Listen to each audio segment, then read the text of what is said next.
Ο Νίκος ο Καμπάνης έπιασε ένα θέμα το οποίο είναι τόσο αμφιλεγόμενο και τόσο παρεξηγημένο, ώστε θεωρώ ηρωική την αποφασή του να το επεξεργαστεί. Το κείμενό του, χωρίς να είναι δύσκολο, σας είπα ότι και από πλευράς εκδόσεως της Ελληνικής Βιβλιοπωλείου, ρέει το κείμενο. Εν τούτης μου θυμίζει την ανάγνωση του Νίτσε που αναγκάζει να γυρίσει την προηγούμενη σελίδα μόλις τελειώσει αυτή που διάβασες. Διότι είναι μεστή περιεχομένου και είσαι λέμαργος να το εκμεριώσεις αυτό, να το εμπεδώσεις μέσα σου το τι ακριβώς λέει. Και τι είναι αυτά που λέει. Πήρε το θέμα αυτό το οποίο είναι πραγματικά αμφιλεγόμενο, έχει μπερδευτεί με αυτή τη μαγεία, με τους αστρολόγους που λένε τα ζώδια κτλ. Και το ανέλησε από γενέσεως ανθρώπου. Πρέπει να θεωρηθεί, διότι εγώ έχω πιστεί ότι είναι επιστήμη, ότι είναι η αρχαιότερα επιστήμη. Όπως λέω στον πρόλογο, λέω ότι ο άνθρωπος όταν έγινε καθιονή με τον τρόπο είτε εξέλιξη του πυθίκου είτε από το πλάσιο απευθείας, πρώτα τον ουρανό είδε και όταν επίνασε είδε τα εγκόσμια. Επομένως θεωρώ ότι οντολογικά είναι η πρώτη επιστήμη που δημιουργήθηκε. Τώρα, εδώ δεν αναγνωρίζεται σαν επιστήμη. Υπάρχουν πανεπιστήμια στον κόσμο και μεγάλα, τα οποία ήδη την έχουν κατατάξει και υπάρχουν έδρες και καθηγητές οι οποίοι την υπηρετούν. Υπό αυτή την έννοια λοιπόν, το να έρθει σε μια Ελλάδα η οποία ξέρετε τι αναλύσει επικρατεί σε έκφραση των νομών, ποιος είναι ο σπουδαίος, αυτός που βγαίνει στη τηλεόραση. Ποιον θα πάμε να δούμε, αυτός ο οποίος μας τα λέει καλά. Λοιπόν, αυτά τα αφήρεσε ο Νίκος ο Καμπάνης και κάθισε και έκανε μια τεκμηριωμένη δουλειά. Τόσο τεκμηριωμένη που βοηθιέται όχι μόνο με το κείμενο αλλά και με τις προσγνώσεις που κάνει σε δεξιανός σε κάθε σελίδα, ώστε να μην υπάρξει αμφιβολία ότι αυτά που λέγονται έχουν λεχθεί από εκείνον και είναι αυτή η άποψη και η συζήτηση που προκύπτει δίδει το τελικό αποτέλεσμα.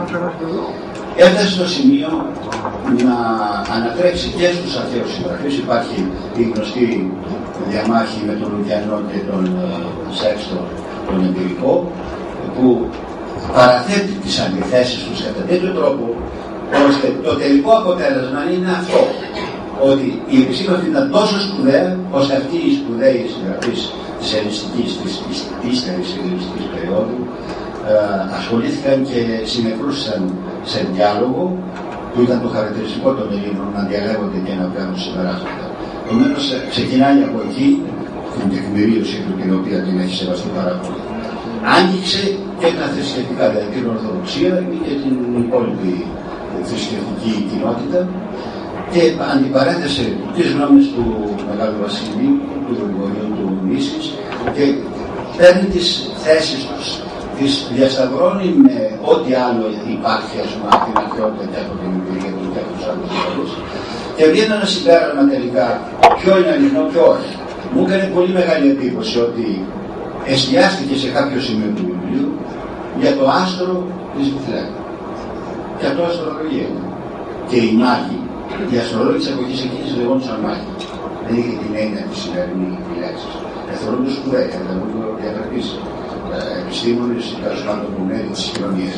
Και οι μάγοι, στους οποίους δανείζεται η Ορθοδοξία, γενικώς η χριστιανοσύνη, να έρθουν να επισημειώσουν και να αναγγείλουν τη γέννηση του Θεανθρώπου. Δεν είναι επιστήμη αυτό. Δεν δημιουργεί σεβασμό σαν προέλευση, σαν τεκμηρίωση, ότι πράγματι ασχολούνται με τα άστρα, δεν είναι κάποια αλήθεια. Λοιπόν, όλα αυτά, συν το γεγονός ότι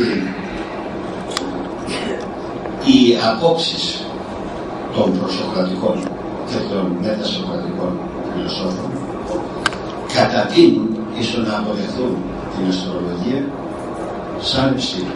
Εδώ έχω ξεχωρίσει κάτι το οποίο θα μου επιτρέψει να το διαβάσω από το κείμενο, διότι έχει σημασία.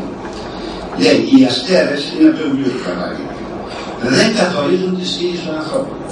Οι αστέρες είναι εκείνες οι δυνάμεις οι οποίες χωρίς να εξαναγκάζουν δείχνουν τις αιτίες και τα αποτελέσματα χωρίς να προκαθορίζουν.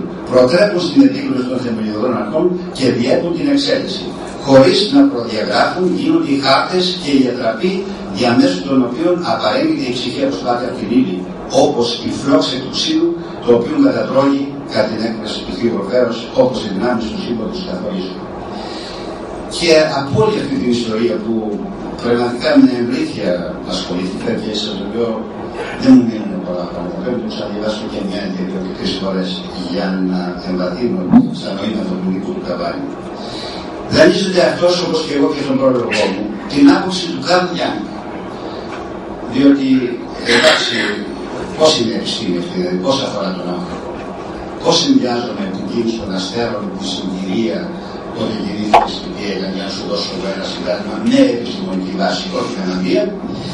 Λέει λοιπόν αυτός ο Καρλ Γιάνγκ, γεννιόμαστε σε μια ορισμένη στιγμή, σε ένα ορισμένο μέρος, και όπως συμβαίνει με το κρασί και τη χρονιά του τρίτου του, έχουμε και εμείς τις ιδιότητες της χρονιάς και της εποχής στην οποία γεννηθήκαμε.